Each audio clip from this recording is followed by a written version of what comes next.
Halo, nama aku Anissa. Kali ini aku akan menceritakan tentang teman-teman terdekat aku.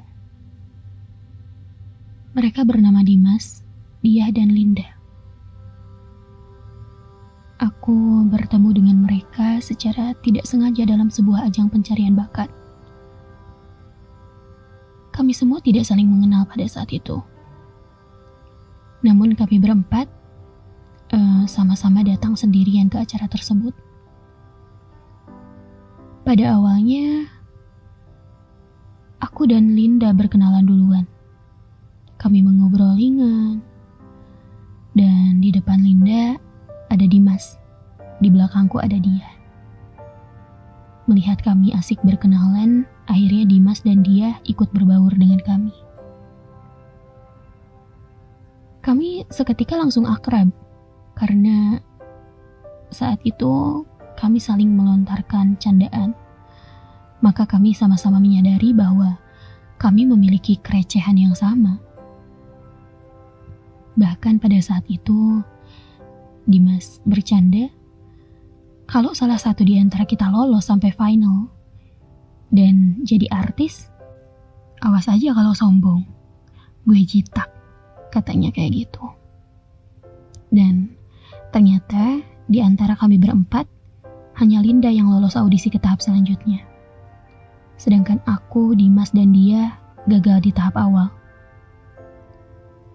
Ketika kita berpulang, kita hangout bareng, ngobrol-ngobrol, canda, dan hari di mana Linda harus mengikuti audisi tahap kedua, kita datang ke sana. Kita kasih support. Namun sayangnya, Linda gagal di tahap ini. Setelah hari itu, pertemanan kami semakin dekat. Sering hangout bareng, gibah bareng, kadang cuma jalan keluar ngobrol-ngobrol gak jelas tanpa tujuan. Suatu hari di bulan April, mereka bersikap aneh kepadaku. Linda marah-marah gak jelas. Dimas cuek banget. Dan dia gak mau dengerin curhatan aku. Karena aku kesal dengan sikap mereka, akhirnya aku memutuskan untuk berdiam diri di rumah malam itu. Namun, setelah beberapa lama, tiba-tiba terdengar ada suara yang mengetuk pintu. Aku membukanya. Dan ternyata, itu adalah mereka. Linda, dia, dan Dimas yang memberikan surprise ulang tahunku.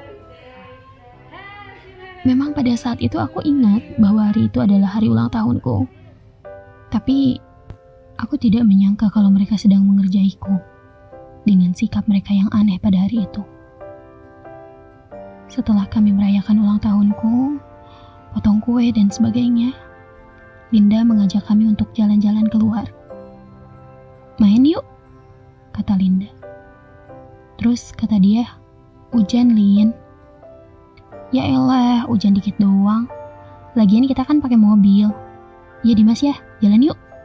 Jawab dia kayak gitu, sambil agak batuk-batuk. Kata Dimas, ya gue mah yoyo aja. Kalau mau ya tinggal jalan. Terus karena Linda lagi batuk saat itu, aku spontanitas aja bercanda. Udah guys, turutin aja. Ya kita kan gak tahu ya yang namanya umur. Wah parah lu nih, nyumpahin gue mati lu ya. Jawab Linda kesel kayak gitu ke aku. Bukan gitu. Kan lu lagi batuk. Udah seminggu gak sembuh-sembuh, khawatir gue. Kata aku kayak gitu. Ya gak usah ngomong gitu, awas aja loh. Kalau gue mati lo mati juga ya. Kata Linda. Terus aku jawab, apaan? Lo kalau mati, mati aja. Gak usah ajak-ajak gue. Aku jawab gitu kan. Terus kata Linda, ya udah, kalau gue mati duluan, gue bakal gentayangin lo kemana-mana. Katanya kayak gitu.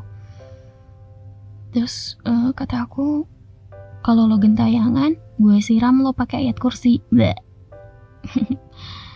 Ya kita bercanda-canda kayak gitulah.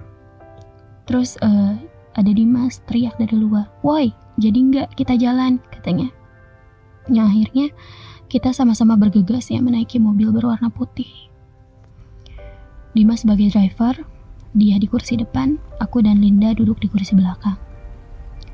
Pada saat itu, hujan rintik-rintik kecil. AC mobil juga dinyalakan dengan suhu sedang.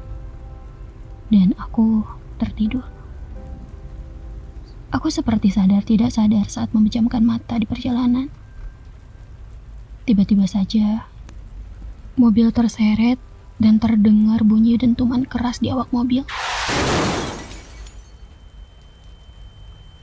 Kami mengalami kecelakaan. Ketika aku membuka mata, semua pingsan. Kepala Linda berada di atas dadaku. Badanku berlumuran darah. Tapi itu bukan darahku. Itu darah Linda yang terus keluar entah dari bagian mana. Dengan bodohnya, aku mengira kalau Linda itu masih bisa diajak komunikasi. Aku bilang, Lin, bangun Lin, lo jangan nibatin gue sesak. Tapi Linda juga gak bergeming. Seketika orang-orang datang. Makin lama, makin ramai dan kami dibawa ke rumah sakit.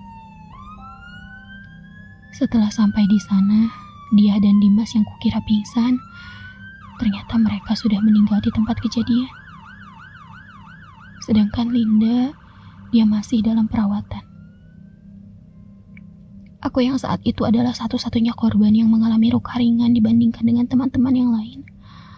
Aku dirawat karena tulang rusuk yang retak dan tulang pergelangan tangan yang bergeser.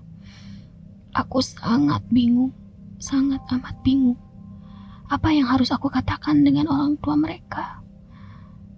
Aku harus bilang apa sama mereka, sama keluarga mereka? Aku benar-benar bingung harus bagaimana. Hari itu, bulan April, hari kebahagiaan di mana aku berulang tahun, sekaligus menjadi hari duka yang memilukan. Kemudian, 2 hari setelah kecelakaan, Linda menjenguk aku ke ruangan. Dan seketika aku senang. Senang banget gak kepalang. Aku bilang, Lin, lo udah baikan?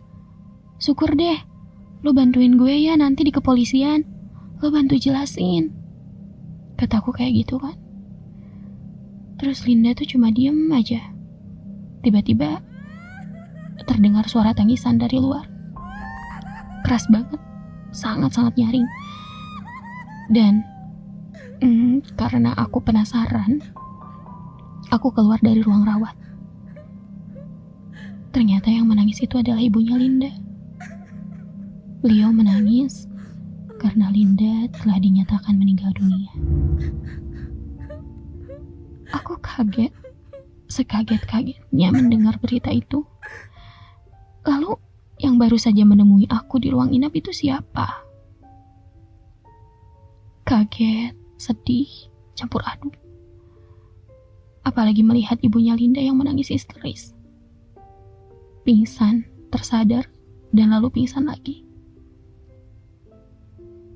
Setelah kejadian ini, setiap hari ulang tahunku di bulan April menjadi April berkabung. Linda, buat Linda, aku minta maaf.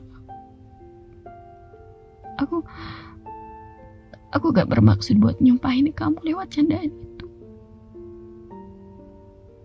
Aku sama sekali gak berniat buat lontarin kata-kata itu dengan kesengajaan. Aku benar-benar minta maaf, Lin. Aku minta maaf.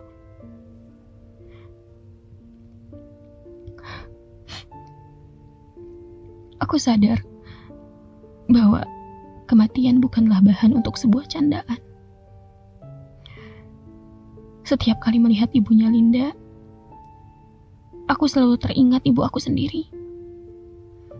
Bagaimana jadinya beliau kalau pada saat itu posisi aku ada pada posisi Linda? Aku gak bisa bayangin kesedihan ibu aku seperti apa.